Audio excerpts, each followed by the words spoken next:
എല്ലാവർക്കും നമസ്കാരം. Welcome to Ernest academy. ഞാൻ Sooraj V R. Kerala water authority fitter കോഴ്സുമായി ബന്ധപ്പെട്ട് മൊഡ്യൂൾ 4 നമുക്കറിയാം മെറ്റൽസ് ആൻഡ് ഹീറ്റ് ട്രീറ്റ്മെന്റ്സ് ആണ്. സോ അതിന്റെ രണ്ടാമത്തെ ഭാഗമാണ് MCQ ഡിസ്കഷൻ ഇന്ന് നമ്മളിവിടെ ഡിസ്കസ് ചെയ്യാൻ ഉദ്ദേശിക്കുന്നത്. സോ നമുക്ക് ക്വസ്റ്റിലേക്ക് പോകാം. സോ ഒന്നാമത്തെ ചോദ്യം ഇതാണ്: carbon content in wrought iron is dash. So ചോദ്യം ഒന്നുകൂടെ വായിക്കാം. Carbon content in wrought iron. Wrought അയണിലുള്ള കാർബൺ കണ്ടന്റ് എത്രയാണ് എന്നുള്ളതാണ് ചോദ്യം. സോ റോട്ട് അയൺ എന്ന് പറയുന്നത് വളരെ ഇമ്പോർട്ടന്റ് ആയിട്ടുള്ള എക്സാമിന് ചോദിക്കാൻ സാധ്യതയുള്ള ഒരു മെറ്റീരിയൽ തന്നെയാണ് റോട്ട് അയൺ എന്ന് പറയുന്നത്. സോ നിരവധി ചോദ്യങ്ങൾ ചോദിച്ചിട്ടുണ്ട് ഈ റോട്ട് അയണുമായി ബന്ധപ്പെട്ട്. ഇപ്പൊ റോട്ട് അയൺ എന്ന് പറയുന്നത് നമുക്കറിയാം പ്യൂറസ്റ്റ് ഫോം ഓഫ് അല്ലെ, ഏറ്റവും പ്യൂർ ആയിട്ടുള്ള ഒരു അയൺ ആണ് എന്ത്, നമ്മളുടെ ഈ പറയുന്ന റോട്ട് അയൺ എന്ന് പറയുന്നത്. പ്യൂറസ്റ്റ് ഫോം ഓഫ് അയൺ എന്ന് പറയുന്നത് ഏതാണ്? നമ്മളുടെ റോട്ട് അയൺ ആണ്. ഇപ്പൊ റോട്ട് അയണിനകത്ത് കാർബൺ കണ്ടന്റ് വളരെ കുറവാണ് എന്നുള്ളത് മനസ്സിലാക്കാം. കാർബൺ കണ്ടന്റ് എങ്ങനെയാണ്? വളരെ കുറവാണ്. സോ ഓപ്ഷനിലേക്ക് വരാം. 0.02 to 0.03% ആണ് ഓപ്ഷൻ എ കൊടുത്തിരിക്കുന്നത്. ഓപ്ഷൻ ബി 0.2 to 0.3% ആണ്. ഓപ്ഷൻ സി 2 to 3% ആണ് കൊടുത്തിരിക്കുന്നത്. ഓപ്ഷൻ ഡി 1.5 to 1.8% ആണ്. സോ നമുക്കറിയാം ഇവിടെ റോട്ട് അയൺ എന്ന് പറയുന്ന പ്യൂറസ്റ്റ് ഫോം ഓഫ് അയൺ ആണ്, കാർബൺ കണ്ടന്റ് വളരെ കുറവാണ്. So option A will be the right answer. 0.02 to 0.03% ആണ്. വളരെ വളരെ കുറവാണ്. 0.02 to 0.03% ആണ് അവിടെ കാർബൺ ഉണ്ടാകുക അല്ലെ, ഈ റോട്ട് അയണിനകത്ത്. സോ അത് ഓർത്തിരിക്കാം. റോട്ട് അയണുമായി ബന്ധപ്പെട്ട് നമുക്ക് മറ്റ് പോയിന്റുകൾ എന്തൊക്കെയാണെന്ന് നോട്ട് ചെയ്ത് പോകാം. റോട്ട് അയൺ എന്ന് പറയുന്ന പ്യൂറസ്റ്റ് ഫോം ഓഫ് അയൺ ആണെന്ന് ഓൾറെഡി നമ്മൾ ഡിസ്കസ് ചെയ്ത് പറഞ്ഞു കഴിഞ്ഞു. Wrought iron is a purest form of iron and it contains carbon around 0.02 to 0.03% എന്നുള്ളത് നമ്മൾ കണ്ടു. ഇതായിരുന്നു നമ്മുടെ ചോദ്യം. മറ്റൊരു പ്രത്യേകത, റോട്ട് അയണിന്റെ പ്രോപ്പർട്ടി വളരെ ടഫ് ആയിട്ടുള്ള, വളരെ ഡക്റ്റൈൽ ആയിട്ടുള്ള, മാലിബിൾ ആയിട്ടുള്ള ഒരു മെറ്റീരിയൽ ആണ് റോട്ട് അയൺ എന്ന് പറയുന്നത്. വളരെ ടഫ് ആയിട്ടുള്ള എന്ന് പറഞ്ഞാൽ ഇമ്പാക്ട് അല്ലെങ്കിൽ നമ്മുടെ സഡൻ ഷോക്കുകളൊക്കെ വിസ്റ്റാൻഡ് ചെയ്യാൻ പറ്റുന്ന രീതിയിലുള്ള വളരെ ടഫ് ആയിട്ടുള്ള, നമുക്കറിയാം നമ്മുടെ ക്രെയിൻ ഹൂക്സുകളൊക്കെ നമ്മൾ ഇത്തരത്തിൽ റോട്ട് അയൺ കൊണ്ട് നിർമ്മിക്കാറുണ്ട്. അപ്പൊ കാസ്റ്റ് അയൺ അല്ലെങ്കിൽ റോട്ട് അയണിന്റെ പറ്റിയ പ്രത്യേകത, it can withstand sudden shock അല്ലെ. നമുക്ക് വളരെയധികം സഡൻ ഷോക്കുകൾ, ഇമ്പാക്ട് ലോഡുകൾ വിസ്റ്റാൻഡ് ചെയ്യാനുള്ള കപ്പാസിറ്റി ഉണ്ട്, ടഫ്നെസ് ഉണ്ട് എന്നുള്ളത് മനസ്സിലാക്കാൻ പറ്റും. അതുപോലെ തന്നെ it can be easily forged and weld അല്ലെ. ഇത്ര നമുക്ക് വെൽഡ് ചെയ്യാനും ഫോർജ് ചെയ്യാനും വളരെ എളുപ്പത്തിൽ പറ്റും എന്നുള്ളതാണ് മറ്റൊരു പ്രത്യേകത. അതുപോലെ തന്നെ ഇമ്പോർട്ടന്റ് ആണ്, റോട്ട് അയൺ നിർമ്മിക്കുന്ന ഫർണസ് ഏതാണ്? സോ അതാണ് പഡിൽ ഫർണസ് അല്ലെങ്കിൽ പഡ്ലിംഗ് ഫർണസ് ആണെന്നുള്ളത് ഓർത്തിരിക്കാം. ഓക്കെ, സോ ഇത്രയും കാര്യങ്ങൾ അത്യാവശ്യമായിട്ട് നമുക്ക് exam point of view wrought അയണുമായി ബന്ധപ്പെട്ട് മനസ്സിലാക്കി വെക്കാം. സോ മറ്റൊരു ചോദ്യത്തിലേക്ക് നമുക്ക് പോകാം. ചോദ്യം ഇതാണ്: steel containing 0.1 to 0.2% carbon is known as. Steel containing 0.1 to 0.25% carbon is known as. നമുക്കറിയാം സ്റ്റീൽ എന്ന് പറയുന്ന ഒരു അലോയ് ആണ്. എന്തിന്റെ അലോയ് ആണ്? അയണും അതുപോലെ തന്നെ കാർബണിന്റെ അലോയ് ആണ് സ്റ്റീൽ എന്ന് പറയുന്നത്. അതിനകത്ത് കാർബൺ കണ്ടന്റ് എത്ര ശതമാനമാണ്? 2% താഴെയാണെന്നുണ്ടെങ്കിലാണ് നമ്മൾ സ്റ്റീൽ എന്ന് പറയാം അല്ലെ. ഏകദേശം 1.5 to 2% താഴെയാണെന്നുണ്ടെങ്കിൽ നമുക്ക് സ്റ്റീലിനെ നമുക്ക് ക്ലാസിഫൈ ചെയ്യാൻ പറ്റും, അല്ലെങ്കിൽ സ്റ്റീൽ ആണെന്ന് നമുക്ക് പറയാൻ സാധിക്കും. 2% മുകളിലാണ് കാർബൺ കണ്ടന്റ് എന്നുണ്ടെങ്കിൽ നമുക്ക് അതിനെ നമ്മൾ എന്താ പറയാ? കാസ്റ്റ് അയൺ എന്നാണ് പറയാം അല്ലെ. കാസ്റ്റ് അയൺ, വളരെ ബ്രിട്ടിലായിട്ടുള്ള കാസ്റ്റ് അയൺ ആണെന്നുള്ളത് പറയാം. ഓക്കെ, ഇവിടെ ചോദ്യം എന്താണ്? Steel containing 0.1 to 0.25% carbon is known as. Option A കൊടുത്തിരിക്കുന്ന mild steel, option B dead mild steel, option C medium carbon steel, option D high carbon steel. Okay, അപ്പോൾ നമുക്കറിയാം ഇവിടെ 0.1 to 0.25% കാർബൺ എന്ന് പറയുമ്പോൾ നമുക്കറിയാം ലോ കാർബൺ സ്റ്റീൽ ആണ്. So option A will be the right answer. Mild steel ആണെന്നുള്ളത് ഓർത്തിരിക്കാം. അപ്പോൾ സ്റ്റീലുമായി ബന്ധപ്പെട്ട് അതിന്റെ ആ ഒരു കാർബൺ പെർസെന്റേജ് വളരെ വളരെ ഇമ്പോർട്ടന്റ് ആണ് നമ്മുടെ എക്സാം പോയിന്റ് ഓഫ് വ്യൂല്. അപ്പോൾ നമ്മളുടെ പ്ലെയിൻ കാർബൺ സ്റ്റീലിൽ എങ്ങനെയാണ് ആ ഒരു സ്റ്റീലിനകത്ത് കാർബൺ കണ്ടന്റ് അടിസ്ഥാനത്തിൽ ടൈപ്സ് ക്ലാസിഫൈ ചെയ്യുന്നത് നമുക്ക് നോക്കാം. ലെസ് ദാൻ 0.1% ആണെന്നുണ്ടെങ്കിൽ, ലെസ് ദാൻ 0.1% ആണെന്നുണ്ടെങ്കിൽ നമുക്ക് പറയാം ഡെഡ് സ്റ്റീൽ എന്ന് പറയാം. ലെസ് ദാൻ 0.1% കാർബൺ ആണെന്നുണ്ടെങ്കിൽ ഡെഡ് സ്റ്റീൽ എന്ന് വിളിക്കുന്നു. 0.1 to 0.25% ആണ്, അതാണ് നമ്മുടെ ചോദ്യം വന്നിരുന്നത് അല്ലെ. ഇതാണ് നമ്മുടെ ചോദ്യം വന്നിരുന്നത്. 0.1 to 0.25% ആണെന്നുണ്ടെങ്കിൽ നമുക്ക് പറയാം മൈൽഡ് സ്റ്റീൽ ആണ്. ദെൻ 0.3 to 0.6 ആണെന്നുണ്ടെങ്കിൽ, 0.3 to 0.6 ആണെന്നുണ്ടെങ്കിൽ അത് മീഡിയം ആണ് അല്ലെ, മീഡിയം കാർബൺ സ്റ്റീൽ എന്ന് പറയാം. ദെൻ 0.61 to 1.5% അല്ലെങ്കിൽ അപ് ടു 2% നമുക്ക് പറയാം ഹൈ കാർബൺ സ്റ്റീൽ ആണ്. കാർബൺ കണ്ടന്റ് കൂടുതലാണ്, അപ് ടു 2% ആണ്, അല്ലെങ്കിൽ 0.62 അല്ലെങ്കിൽ 0.61 to 1.5 അല്ലെങ്കിൽ 2% വരെയൊക്കെ നമുക്ക് ഹൈ കാർബൺ സ്റ്റീൽ ക്ലാസിഫിക്കേഷൻ നമുക്ക് പറയാം. ഓക്കെ, അപ്പൊ ഇതൊരു റേഞ്ച് ഓർത്തിരുന്നാൽ മതി. എക്സാക്ട് വാല്യൂ അങ്ങനെ ആവണമെന്നില്ല, എന്നാലും ഒരു റേഞ്ച് നമുക്കൊരു ഐഡിയ വേണം നമുക്ക് എക്സാം പോയിന്റ് ഓഫ് വ്യൂല്. പലപ്പോഴും PSC ചെറിയ ചെറിയ വേരിയേഷൻസ് ഒക്കെ വരാറുണ്ട്, എങ്കിൽ തന്നെ ഒരു റേഞ്ച് കൃത്യമായിട്ട് ഓർത്തിരിക്കാം. ഓക്കെ, ക്ലിയർ ആണെന്ന് വിചാരിക്കുന്നു. മറ്റൊരു ചോദ്യം, duralumin with a thin coating of pure aluminium is known as dash. Duralumin with a thin coating of pure aluminium. അപ്പൊ ഡ്യൂറാലുമിൻ എന്ന് പറയുന്ന ഒരു മെറ്റൽ ഇവിടെ ഉണ്ട്. അപ്പൊ അതിന്റെ മുകളിൽ വളരെ തിൻ കോട്ടിംഗ് കൊടുക്കുകയാണ്. എന്തിന്റെ കോട്ടിംഗ് കൊടുക്കുകയാണ്? പ്യുവർ അലൂമിനിയന്റെ കോട്ടിംഗ് നമ്മൾ കൊടുക്കുകയാണെന്നുണ്ടെങ്കിൽ, പ്യുവർ അലൂമിനിയത്തിന്റെ കോട്ടിംഗ് അതിന്റെ മുകളിൽ കൊടുക്കുകയാണെന്നുണ്ടെങ്കിൽ അതിനെ എന്താണ് വിളിക്കുന്നത് എന്നാണ് ചോദ്യം. Option A Y alloy, option D aldural, option C aluminium bronze, option D aluminium oxide. Okay, അപ്പൊ ഡ്യൂറാലുമിൻ എന്ന് പറയുന്ന അലൂമിനിയത്തിന്റെ അലോയുടെ മുകളിൽ പ്യുവർ അലൂമിനിയം കോട്ട് ചെയ്യുകയാണെന്നുണ്ടെങ്കിൽ അതിനെ നമ്മൾ വിളിക്കുന്നത് ഓപ്ഷൻ എ, ഓപ്ഷൻ ബി അൽ ഡുറാൽ ആണ് നമ്മുടെ ഉത്തരം വരിക. ഓപ്ഷൻ ബി അൽ ഡുറാൽ അല്ലെങ്കിൽ അൽ ക്ലാഡ് എന്ന് പറയാറുണ്ട്. അൽ ഡുറാൽ അല്ലെങ്കിൽ അൽ ക്ലാഡ് എന്ന് കൂടി പറയാറുണ്ട്. So option B will be the right answer. അപ്പൊ നമുക്ക് അലൂമിനിയം അലോയ്സുമായി ബന്ധപ്പെട്ട് നമുക്ക് ഇമ്പോർട്ടന്റ് ആയിട്ടുള്ളത് മനസ്സിലാക്കിയിരിക്കാം എക്സാം പോയിന്റ് ഓഫ് വ്യൂല്. ഡ്യൂറാലുമിൻ എന്ന് പറയുന്നത് നമുക്കറിയാം അലൂമിനിയത്തിന്റെ അലോയ് തന്നെയാണ്. ഡ്യൂറാലുമിൻ ആണ് അലൂമിനിയത്തിന്റെ അലൂമിനിയം തന്നെയാണ്, അലൂമിനിയത്തിന്റെ അലോയ് തന്നെയാണ്. Aluminium 94, copper, magnesium, manganese, silicon, അതുപോലെ തന്നെ അയൺ ഒക്കെ ചേർന്നാണ് ഡ്യൂറാലുമിൻ എന്ന് പറയുന്നത്. നെക്സ്റ്റ് അൽ ഡുറാൽ അല്ലെങ്കിൽ അൽ ക്ലാഡ് എന്ന് പറയുന്നത് duralumin with a thin coating of pure aluminium. ഡുറാലുമിന്റെ മുകളിൽ വളരെ തിൻ കോട്ടിംഗ് പ്യുവർ അലൂമിനിയം കൊണ്ട് ചെയ്യുകയാണെന്നുണ്ടെങ്കിൽ അതിനെ വിളിക്കുന്ന പേരാണ് അൽ ഡുറാൽ അല്ലെങ്കിൽ അൽ ക്ലാഡ് എന്ന് പറയുന്നത്. ഇതാണ് നമ്മുടെ ചോദ്യത്തിൽ കണ്ടത്. ഓക്കെ, സോ അത് ക്ലിയർ ആണെന്ന് വിചാരിക്കുന്നു. നെക്സ്റ്റ് അലൂമിനിയം ബ്രോൺസ് ആണ്. ഓക്കെ, അപ്പൊ അലൂമിനിയം ബ്രോൺസ് എന്ന് പറയുമ്പോൾ അലൂമിനിയം പ്ലസ് കോപ്പർ ആണ് എന്നുള്ളത് ഓർത്തിരുന്നാൽ മതിയാവും. ദെൻ വൈ അലോയ് എന്ന് പറയുന്നത് അലൂമിനിയം അലോയ് ആണ് എന്നുള്ളത് ഓർത്തിരിക്കാം. അതുപോലെ തന്നെ അലൂമിനിയം, കോപ്പർ, നിക്കൽ, മഗ്നീഷ്യം ആണ് അതിനകത്ത് കണ്ടന്റ് വരിക എന്നുള്ളതും കോമ്പോസിഷൻ അങ്ങനെയാണെന്നുള്ളതും മനസ്സിലാക്കി വെക്കാം. സോ ഇത്തരത്തിലാണ് അലൂമിനിയം അലോയ്സുമായി ബന്ധപ്പെട്ട് നമുക്ക് എക്സാം പോയിന്റ് ഓഫ് വ്യൂ മനസ്സിലാക്കേണ്ടത്. ഓക്കെ, ക്ലിയർ ആയെന്ന് വിചാരിക്കുന്നു. മറ്റൊരു ചോദ്യം, Muntz metal is an alloy of dash. Muntz metal is an alloy of dash. Option A copper zinc, option B copper nickel, option C copper tin, option D copper lead. Okay, Muntz metal എന്ന് പറയുന്നത് എന്താണ്? Copper zinc ആണോ, copper nickel ആണോ, copper tin ആണോ, copper അതുപോലെ തന്നെ copper lead ആണോ എന്നുള്ളത് ഓർത്തിരിക്കണം. ഓക്കെ, അപ്പൊ ഇവിടെ ശ്രദ്ധിക്കേണ്ട കാര്യം, മൂൺസ് മെറ്റൽ എന്ന് പറയുന്നത് കോപ്പർ സിങ്ക് അലോയ് ആണ്. കോപ്പർ സിങ്ക് അലോയ് ആണ് നമ്മളുടെ മൂൺസ് മെറ്റൽ എന്ന് പറയുന്നത്. അപ്പൊ കോപ്പർ സിങ്ക് അലോയ് എന്ന് പറയുന്നത് നമുക്കറിയാം കോപ്പറും സിങ്കും കൂടുന്നതാണ്. നമുക്ക് ബേസിക്കലി നമുക്ക് അറിയാവുന്നതാണ്, ദാറ്റ് ഈസ് ബ്രാസ് എന്ന് പറയുന്നത് അല്ലെ. ബ്രാസ് എന്ന് പറയുന്നത് എന്താണ്? കോപ്പറും സിങ്കും ആണെന്നുള്ളത് നമ്മൾ പഠിച്ചു. എന്നാൽ അതുപോലെ തന്നെ മൂൺസ് മെറ്റൽ എന്ന് പറയുന്നത് എന്ത് തന്നെയാണ്? ഇത്തരത്തിൽ കോപ്പറും സിങ്കുമാണ്. Copper content 60%, zinc content 40%. Okay, എന്നാൽ ഡെൽറ്റ മെറ്റൽ എന്നറിയപ്പെടുന്നത് എന്ത് തന്നെയാണ്? കോപ്പർ സിങ്ക് ആണ്. ഡെൽറ്റ മെറ്റൽ എന്ന് പറയുമ്പോൾ കോപ്പറും സിങ്കും അല്പം അയണും കൂടി ഉണ്ടാകും. ഓർത്തിരിക്കാം, ഡെൽറ്റ മെറ്റൽ എന്ന് പറയുന്നത് കോപ്പർ സിങ്ക് അയൺ ആണ്. കോപ്പർ സിങ്ക് അയൺ ആണ് ഡെൽറ്റ മെറ്റൽ എന്ന് പറയുന്നത്. മൂൺസ് മെറ്റൽ എന്ന് പറയുന്നത് കോപ്പർ സിങ്ക് തന്നെയാണ്. Copper 60%, zinc 40%. ഓക്കെ, ബാക്കി വരുന്ന ബ്രാസസ് എല്ലാം നമുക്കറിയാം കോപ്പർ സിങ്ക് തന്നെയാണ്. അത് റെഡ് ബ്രാസ് ആയിക്കോട്ടെ, വൈറ്റ് ബ്രാസ് ആയിക്കോട്ടെ, നേവൽ ബ്രാസ് ആയിക്കോട്ടെ. നേവൽ ബ്രാസ് എന്ന് പറയുമ്പോൾ നമുക്ക് എന്താണ്? മൂൺസ് മെറ്റലിനോടൊപ്പം തന്നെ 1% ടിന്നൂട് ആഡ് ചെയ്താൽ മതി. 1% ടിന്നൂട്. അപ്പൊ നേവൽ ബ്രാസ് എന്ന് പറയുന്നത് മൂൺസ് മെറ്റലിനോടൊപ്പം 1% ടിൻ ആഡ് ചെയ്താൽ മതി എന്നത് കൂടി ഒന്ന് ഓർത്തിരിക്കാം. ഓക്കെ, സോ ഇത്രയാണ് മെയിൻ ആയിട്ട് നമുക്ക് മനസ്സിലാക്കേണ്ട നമ്മുടെ കോപ്പർ സിങ്ക് അലോയുമായി ബന്ധപ്പെട്ട് എക്സാം പോയിന്റ് ഓഫ് വ്യൂ മനസ്സിലാക്കേണ്ട കാര്യങ്ങൾ. ഓക്കെ, സോ അത് ക്ലിയർ ആയെന്ന് വിചാരിക്കുന്നു. മറ്റൊരു ചോദ്യം, the melting point of pure aluminium അല്ലെ, പ്യുവർ അലൂമിനിയത്തിന്റെ മെൽറ്റിംഗ് പോയിന്റ് എത്രയാണെന്നുള്ളതാണ് ചോദ്യം. മെൽറ്റിംഗ് പോയിന്റ് എത്രയാണ് എന്നുള്ളതാണ് ചോദ്യം. Melting point in degree Celsius എത്രയായിരിക്കും?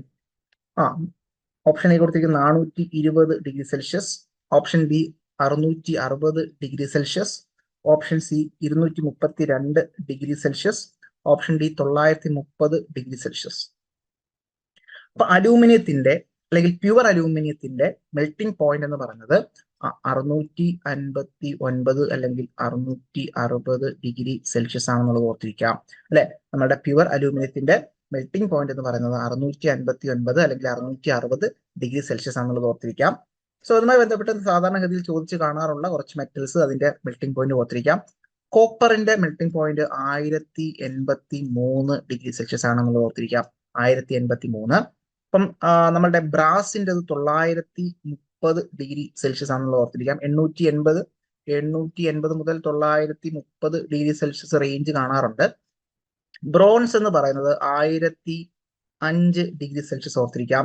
ലെഡ് എന്ന് പറയുന്നത് 327 ഡിഗ്രി സെൽഷ്യസ്. സിങ്ക് എന്ന് പറയുന്നത് 420 ഡിഗ്രി സെൽഷ്യസ് ആണ്. ടിൻ എന്ന് പറയുന്ന ആ ഒരു മെറ്റലിന്റെ മെൽറ്റിംഗ് പോയിന്റ് എന്ന് പറയുന്നത് 231 അല്ലെങ്കിൽ 232 ഡിഗ്രി സെൽഷ്യസ് പറയാറുണ്ട്. അലൂമിനിയം നമുക്ക് ഓൾറെഡി കണ്ടു 660 ഡിഗ്രി സെൽഷ്യസ് അല്ലെങ്കിൽ നമുക്ക് പറയാം 659 ഡിഗ്രി സെൽഷ്യസ് ആണെന്നുള്ളതും മനസ്സിലാക്കാം. അത് പ്യുവർ അലൂമിനിയം ആണ്. അലൂമിനിയം ഓക്സൈഡ് ഒക്കെ ആയി കഴിഞ്ഞാൽ വ്യത്യാസം വരും. മെൽറ്റിംഗ് പോയിന്റ് കൂടുന്നതാണ് അലൂമിനിയം ഓക്സൈഡ് എന്നൊക്കെ എന്ന് പറയുമ്പോൾ. അപ്പോൾ ശ്രദ്ധിക്കുക, പ്യുവർ അലൂമിനിയം ആണെന്നുള്ളതും കൂടി മനസ്സിലാക്കാം. മറ്റൊരു ചോദ്യത്തിലേക്ക് പോകാം. ചോദ്യം ഇതാണ്: the process of heating and cooling for changing the structure of steel and thus obtaining the required properties is called dash. Sorry, അതായത് ഒരു പ്രോസസ്സാണ് ഹീറ്റിംഗ് ആൻഡ് കൂളിംഗ്. നമുക്കൊരു വർക്ക് പീസ് കൺസ്ട്രക്ട് ചെയ്തു. ആ വർക്ക് പീസിനെ നമ്മൾ എന്ത് ചെയ്തു? ഹീറ്റ് ചെയ്തു. ഹീറ്റ് ചെയ്തതിനു ശേഷം എന്താണ്? വീണ്ടും അതിനെ തണുപ്പിച്ചു. അല്ലെ? എന്തിനു വേണ്ടിയിട്ടാ? ആ ഒരു സ്ട്രക്ചർ, അതിനുള്ളിലുള്ള സ്ട്രക്ചർ ചേഞ്ച് ചെയ്യാൻ വേണ്ടിയിട്ടില്ല. സ്ട്രക്ചർ ചേഞ്ച് ചെയ്യുന്ന സമയത്ത് പ്രോപ്പർട്ടീസിന് ചേഞ്ചസ് വരുന്നുണ്ടാവും. അപ്പൊ അതിലൂടെ ഒബ്റ്റൈനിങ് ദ റിക്വയർഡ് പ്രോപ്പർട്ടീസ്, ഈ ഒരു പ്രോസസ്സിനെ എന്താണ് വിളിക്കുന്നത്? Option A heat treatment of steel, option B galvanisation of steel, option C forging of steel, option D strain hardening of steel. So ഇവിടെ നമുക്ക് നിസ്സംശയം പറയാം ഓപ്ഷൻ എ ഹീറ്റ് ട്രീറ്റ്മെന്റ് ആണ്. ഇത്തരത്തിൽ നമ്മൾ വർക്ക് പീസിനെ ചൂടാക്കുന്നു, അതിനുശേഷം അല്പം സമയം നമ്മൾ വെക്കുന്നുണ്ടാകും, ഹോൾഡ് ചെയ്യുന്നുണ്ടാവും, അതിനുശേഷം നമ്മൾ തണുപ്പിക്കുന്നുണ്ടാവും. സോ ആ ഒരു പ്രോസസ്സിനെ വിളിക്കുന്ന പേരാണ് ഹീറ്റ് ട്രീറ്റ്മെന്റ് എന്ന് പറയുന്നത്. ഇതിലൂടെ നമുക്ക് എന്താണ്? We can change the properties without changing the composition. Composition change ചെയ്യാതെ തന്നെ നമുക്ക് അവിടെ എന്താണ്? ആ ഒരു മെറ്റീരിയലിന്റെ പ്രോപ്പർട്ടീസിന് ചേഞ്ചസ് വരുത്താൻ സാധിക്കും. റിക്വയർഡ് പ്രോപ്പർട്ടീസിലേക്ക് എത്താം, ഡിസൈറബിൾ ആയിട്ടുള്ള പ്രോപ്പർട്ടീസിലേക്ക് കൊണ്ടുവരാൻ സാധിക്കും എന്നുള്ളതാണ് ഇതിന്റെ പ്രത്യേകത. സോ ഈ ഒരു പ്രോസസ് ഓർത്തിരിക്കാം. മറ്റൊരു ചോദ്യത്തിലേക്ക് വരാം. The period of holding the material at higher temperature എന്തിനു വേണ്ടിയിട്ടാ? Is to ensure uniformity of temperature throughout the mass of the material is called dash. അപ്പം ഡ്യൂറിങ് ഹീറ്റ് ട്രീറ്റ്മെന്റ് അതിനകത്ത് നമ്മൾ എന്ത് ചെയ്യണം? മെറ്റീരിയൽ ഹോൾഡ് ചെയ്യുന്നുണ്ടാവും അല്ലെ? Holding the material at higher temperature. Higher ടെമ്പറേച്ചറിൽ നമ്മൾ മെറ്റീരിയൽ ഹോൾഡ് ചെയ്യുന്നുണ്ടാകും. എന്തിനു വേണ്ടിയിട്ടാ? Ensure uniformity of temperature. അതായത് ആ ഒരു പർട്ടിക്കുലർ വർക്ക് പീസിനകത്ത് കംപ്ലീറ്റ് ആയിട്ട് ആ ഒരു ടെമ്പറേച്ചർ മെയിൻറ്റെയിൻ ചെയ്യുന്നു. എല്ലാ ഏരിയയിലും, എല്ലാ കുക്കിനും മൂലയിലും അല്ലെങ്കിൽ ത്രൂ ഔട്ട് ദ മെറ്റീരിയൽ ആ യൂണിഫോം ടെമ്പറേച്ചർ അല്ലെ, അതായത് കോൺസ്റ്റന്റ് ആയിട്ടുള്ള യൂണിഫോം ആയിട്ടുള്ള ടെമ്പറേച്ചർ മെയിൻറ്റെയിൻ ചെയ്യുന്നു എന്നുള്ളത് ഉറപ്പുവരുത്തുന്നതിന് വേണ്ടിയിട്ട് നമ്മൾ എന്ത് ചെയ്യുന്നു? ആ പർട്ടിക്കുലർ ടെമ്പറേച്ചറിൽ കുറച്ച് നേരം നമ്മൾ ഹോൾഡ് ചെയ്ത് വെക്കുന്നുണ്ടാവും. ആ ഹോൾഡിംഗ് പീരീഡിനെ എന്താണ് വിളിക്കുന്നത് എന്നുള്ളതാണ് ചോദ്യം. Option A soaking, option B quenching, option C hardening, option D none of the. നമുക്ക് ഇവിടെ പറയാം ദാറ്റ് ഈസ് സോക്കിംഗ് എന്ന് പറയുന്നതാണ് ഉത്തരം വരിക. ഓപ്ഷൻ എ സോക്കിംഗ് പീരീഡ് ആണ് നമ്മുടെ ആ ഒരു ഹോൾഡിംഗ് പീരീഡ് എന്ന് പറയുന്നത് എന്നുള്ളത് മനസ്സിലാക്കാം. സോ നമ്മുടെ ഹീറ്റ് ട്രീറ്റ്മെന്റിനകത്ത് മെയിൻ ആയിട്ട് 3 സ്റ്റെപ്പുകളാണുള്ളത്. ഒന്ന് ആ ഒരു മെറ്റീരിയലിനെ ഹീറ്റ് ചെയ്യുക അല്ലെ, ഒന്ന് ഹീറ്റിങ്, 2 ഹോൾഡിങ്, 3 കൂളിംഗ്. അപ്പൊ ഈ ഹോൾഡിങ്ങിനെ വിളിക്കുന്ന മറ്റൊരു പേരാണ് സോക്കിംഗ് എന്ന് പറയുന്നത്. ഓക്കെ, സോ അത് ക്ലിയർ ആയി വിചാരിക്കുന്നു. അപ്പൊ 3 സ്റ്റെപ്പുകളാണുള്ളത്. ഒന്ന് ഹീറ്റ് ചെയ്യുക, അതിനുശേഷം ഹോൾഡ് ചെയ്യുക, അതിനുശേഷം കൂൾ ചെയ്യുക.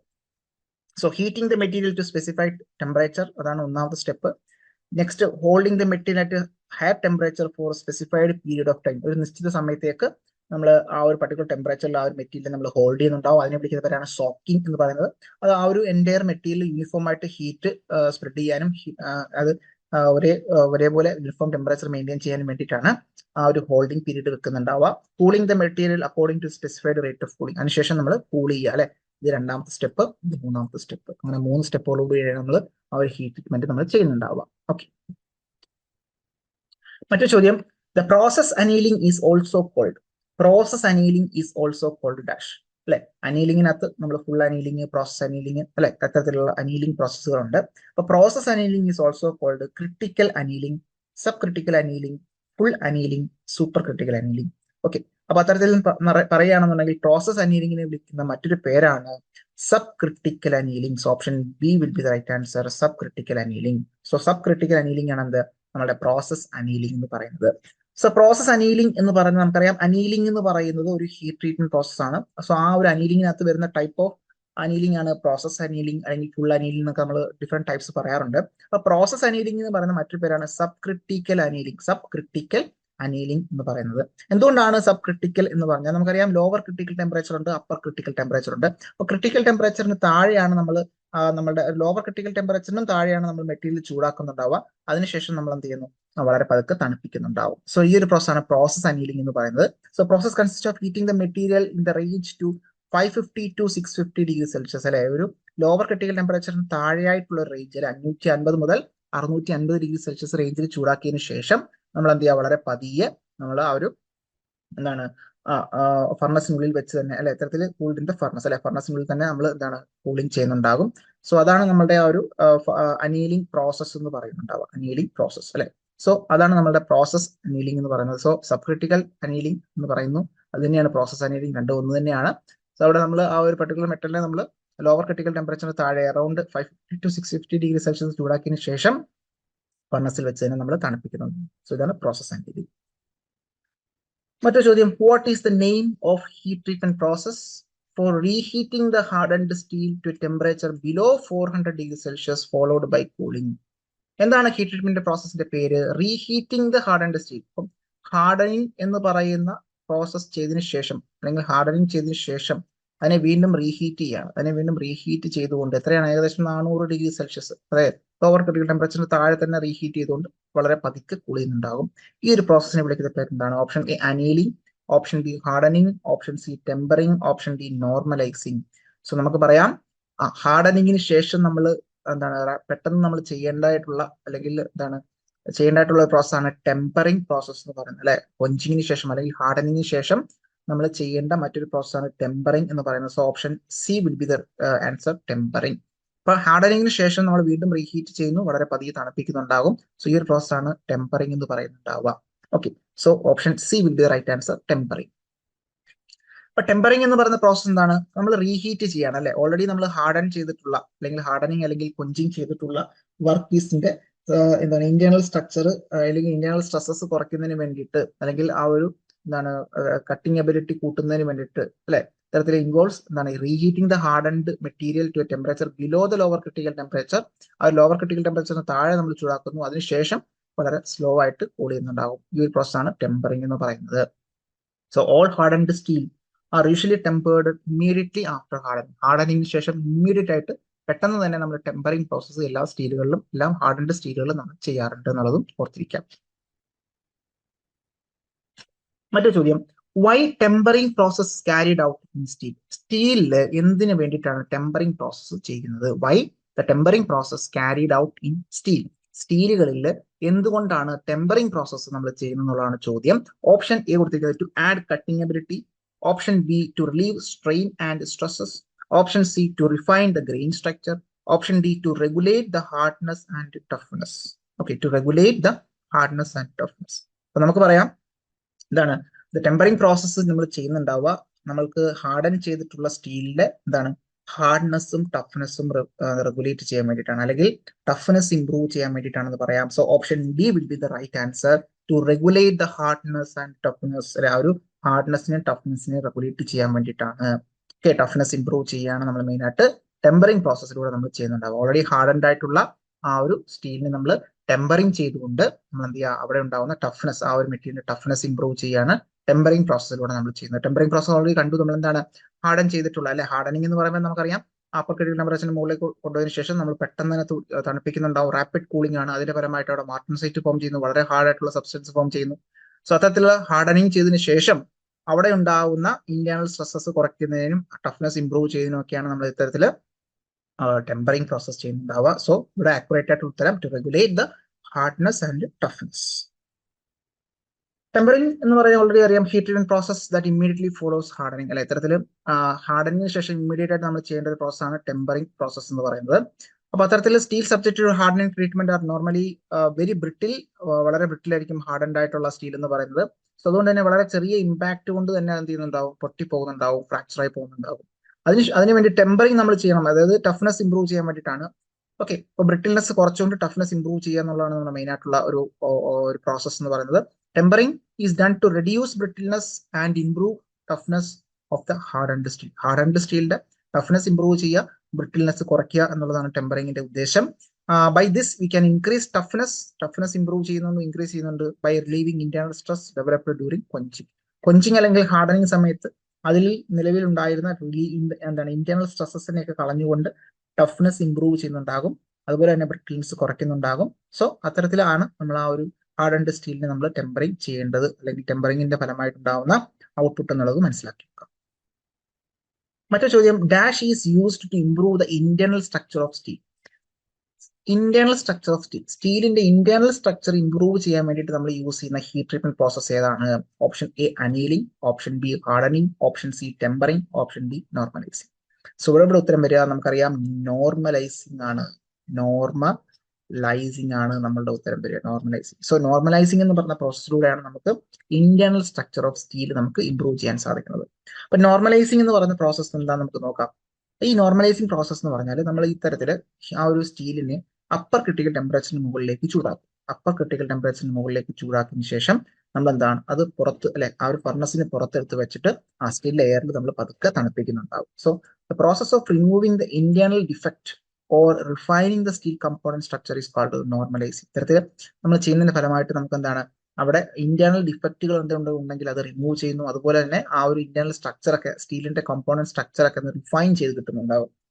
To obtain relatively good ductility without reducing hardness and strength. അല്ലെ നമുക്ക് ഡക്ടിലിറ്റി ഒക്കെ നമുക്ക് നന്നായിട്ട് കിട്ടുന്നുണ്ടാവും without reducing hardness and strength. സ്ട്രെങ്തും ഹാർഡ്നെസ്സും ഒക്കെ കുറയാണ്ട് തന്നെ നമുക്ക് ഡക്ടിലിറ്റി കിട്ടുന്ന ഒരു പ്രോസസ്സാണ് normalizing. To produce a grain structure that is refined and uniform in size. ഇത്തരത്തിൽ ആ ഒരു ഗ്രെയിൻ സ്ട്രക്ചർ വളരെ റിഫൈൻഡ് ആയിട്ടും യൂണിഫോം സൈസിൽ നമുക്ക് കിട്ടുന്നുണ്ടാവും നോർമലൈസിംഗിലൂടെ. അപ്പൊ നോർമലൈസിംഗ് ചെയ്യുന്നത് എങ്ങനെയാണെന്ന് ചോദിച്ചു കഴിഞ്ഞാൽ അത് നമ്മുടെ ആ ഒരു അപ്പർ ക്രിട്ടിക്കൽ ടെമ്പറേച്ചറിന് മുകളിലേക്ക് ചൂടാക്കിയതിനു ശേഷം ഏകദേശം ഒരു 30 മുതൽ 50 വരെ ഡിഗ്രി സെൽഷ്യസ് ചൂടാക്കിയതിനു ശേഷം above the upper critical temperature ചൂടാക്കിയതിനു ശേഷം വളരെ പതിയെ തണുപ്പിക്കുന്നു.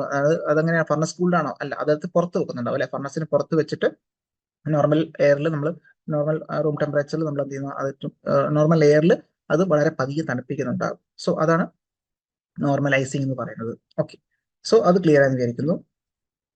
മറ്റൊരു ചോദ്യം, the treatment of steel to get a stronger casing while maintaining soft core is called dash. ഇപ്പൊ ഒരു ഹീറ്റ് ട്രീറ്റ്മെന്റ് ആണ് സ്റ്റീൽ നമ്മൾ ചെയ്യാറുണ്ട്. എന്തിനു വേണ്ടിയിട്ടാണ്? Stronger casing. നമുക്ക് ഇത്തരത്തിലൊരു ബാർ കൺസ്ട്രക്ട് ചെയ്യാന്നുണ്ടെങ്കിൽ അതിന്റെ കേസിംഗ് പുറത്തുള്ള പോർഷൻ നമുക്ക് എന്താണ് വളരെ ഹാർഡായിട്ടുള്ള കേസിംഗും ഉള്ളിൽ എങ്ങനെയായിരിക്കും വളരെ ടഫായിട്ടുള്ള ഒരു കോറും നമുക്ക് വേണമെന്നുണ്ടെങ്കിൽ നമുക്ക് പുറത്ത് മാത്രം മതി ഹാർഡ്നെസ്, ഉള്ളിലേക്ക് വേണ്ട എന്നുണ്ടെങ്കിൽ നമ്മൾ ആ ഒരു പ്രോസസ്സിന് വിളിക്കുന്ന പേരാണ് option A surface hardening, option B tempering, option C sintering, option D surface lining. നമുക്ക് പറയാം ദാറ്റ് ഈസ് സർഫസ് ഹാർഡനിങ് ആണ് നമുക്ക് ആപ്റ്റ് ആയിട്ടുള്ള ഉത്തരം. So the treatment of steel to get a stronger casing by maintaining a soft core. അല്ലെ, വളരെ soft ആയിട്ടുള്ള core maintain ചെയ്തുകൊണ്ട് ഉള്ളിലുള്ള പോർഷൻ വളരെ സോഫ്റ്റ് ആണ്, എന്നാൽ പുറത്തേക്ക് വരുന്തോറും എന്താണ്, അല്ലെങ്കിൽ ഔട്ടർ പോർഷൻ അല്ലെങ്കിൽ ഔട്ടർ സർഫസ് എന്ന് പറഞ്ഞാൽ വളരെ ഹാർഡായിട്ടുള്ള സർഫസ് ആണെന്നുണ്ടെങ്കിൽ വേണ്ടുന്നത് അത്തരത്തിൽ നമ്മൾ വേണ്ടുന്നതാണ്. അത്തരത്തിൽ നമുക്ക് കിട്ടുന്നതിന് വേണ്ടി ചെയ്യുന്ന പ്രോസസ്സാണ് സർഫസ് ഹാർഡനിങ് പ്രോസസ് അല്ലെങ്കിൽ കേസ് ഹാർഡനിങ് പ്രോസസ് എന്ന് പറയാറ്. മറ്റൊരു ചോദ്യം, which chemical is used as an energiser in carburising to speed up the process. Carburising എന്ന് പറയുന്ന പ്രോസസ് നമ്മൾ കേസ് ഹാർഡനിങ്ങിനകത്ത് 2 പ്രോസസ്സാണ് ഉള്ളത്. ഒന്ന് കാർബറൈസിംഗ് ഉണ്ടാവും, അതിനുശേഷം ഹീറ്റ് ട്രീറ്റ്മെന്റ് നമ്മൾ ചെയ്യുന്നുണ്ടാവും. അത്തരത്തിൽ കാർബറൈസിംഗ് എന്ന് പറയുമ്പോൾ സർഫസിലേക്ക് കാർബൺ കണ്ടന്റ് കൂട്ടുക അല്ലെങ്കിൽ കാർബൺ ഇംപ്രഗ്നേറ്റ് ചെയ്യുക എന്നുള്ളതാണ് കാർബറൈസിംഗ് എന്ന് പറയുന്ന പ്രോസസ് ഉദ്ദേശിക്കുന്നത്. ആ ഒരു പ്രോസസ്സ് ഒന്ന് സ്പീഡപ്പ് ആക്കാൻ വേണ്ടി നമ്മൾ ഒരു എനർജൈസർ നമ്മൾ ആഡ് ചെയ്യാറുണ്ട്, ഒരു മെറ്റൽ അല്ലെങ്കിൽ ഒരു കെമിക്കൽ ആഡ് ചെയ്യാറുണ്ട്. സോ അത് ഏതാണെന്നുള്ളതാണ് ചോദ്യം. Option A charcoal, option B coke, option C barium carbonate, option D wood. So ഇവിടെ ശ്രദ്ധിക്കേണ്ട കാര്യം എനർജൈസർ ആയിട്ട് യൂസ് ചെയ്യുന്നത് ബേരിയം കാർബണേറ്റ് ആണ്. Option C will be the right answer എന്നുള്ളത് ഓർത്തിരിക്കാം, ബേരിയം കാർബണേറ്റ്. മറ്റൊരു ചോദ്യം, ആഫ്റ്റർ ദ കാർബറൈസിംഗ് എന്ന് പറയുന്ന പ്രോസസ് ചെയ്തതിനു ശേഷം അല്ലെ, after the carburising has been done the case will contain about a dash percentage of carbon. അപ്പൊ കാർബറൈസിംഗ് ചെയ്തതിന് ശേഷം ആ ഒരു സർഫസ് എന്ന് ഉദ്ദേശിക്കുന്നത് കേസ് അല്ലെ, കേസ് അല്ലെങ്കിൽ സർഫസിൽ എത്ര ശതമാനം കാർബൺ കണ്ടന്റ് ഉണ്ടാകും എന്നുള്ളതാണ്. കാർബൺ കണ്ടന്റ് കൂടുന്നതനുസരിച്ച് ഹാർഡ്നെസ്സും കൂടുന്നുണ്ടാകും. കാർബൺ കണ്ടന്റ് കൂടുന്നതനുസരിച്ച് ഹാർഡ്നെസ്സും കൂടുന്നുണ്ടാകും. കാർബൺ കണ്ടന്റ് കൂട്ടിക്കഴിഞ്ഞാൽ സർഫസിലെ ഹാർഡ്നെസ് നമുക്ക് കിട്ടും എന്നുള്ളത് മനസ്സിലാക്കാം. അപ്പോൾ കാർബറൈസിംഗിന് ശേഷം കാർബൺ ആഡ് ചെയ്തതിനു ശേഷം എത്രയാണ് ആ ഒരു സർഫസിൽ മാക്സിമം ഉണ്ടാവുക എന്നുള്ളതാണ് ചോദ്യം. Option A 1.2%, option B 0.25%, option C 2%, option D 1.9%. നമുക്കറിയാം option A will be the right answer.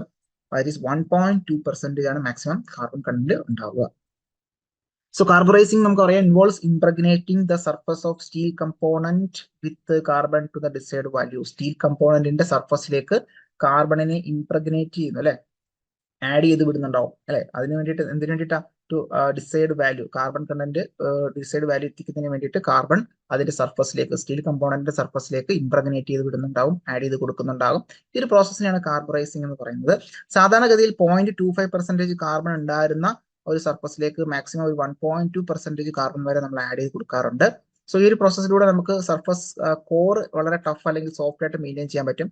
Outer surface hard ആയിട്ടും കിട്ടും എന്നുള്ളതാണ് ഇതിന്റെ പ്രത്യേകത. So producing steel having tough inner core and hard outer surface. This process hardens gears, pins, piston, cam shaft etcetera. ഇത്തരത്തില് നമുക്ക് എന്താണ് contact വരുന്ന സർഫസിലൊക്കെ hard ആയിട്ടുള്ള സർഫസും ഉള്ളിൽ വളരെ ടഫ് ആയിട്ടുള്ള ഒരു സർഫസും അല്ലെങ്കിൽ ഒരു കമ്പോണന്റുമാണ് അല്ലെങ്കിൽ ഒരു കോറുമാണ് മെയിൻറ്റെയിൻ ചെയ്യേണ്ടതെന്നുണ്ടെങ്കിൽ നമുക്ക് ഇത്തരത്തിലുള്ള കേസ് ഹാർഡനിങ് അല്ലെങ്കിൽ സർഫസ് ഹാർഡനിങ് പ്രോസസ് നമുക്ക് യൂസ് ചെയ്യാൻ സാധിക്കും. സോ ഇത്രയാണ് നമുക്ക് ഈ ഒരു മൊഡ്യൂളുമായി ബന്ധപ്പെട്ട് മനസ്സിലാക്കേണ്ട ഇമ്പോർട്ടന്റ് ആയിട്ടുള്ള കുറച്ച് ക്വസ്റ്റ്യൻസ് നിങ്ങൾക്ക് ക്ലിയർ ആയെന്ന് വിചാരിക്കുന്നു. സോ അടുത്ത ക്ലാസ്സിൽ മറ്റൊരു മൊഡ്യൂളുമായി ബന്ധപ്പെട്ടുള്ള ക്വസ്റ്റ്യൻസുമായി കാണും വരെ നന്ദി, നമസ്കാരം.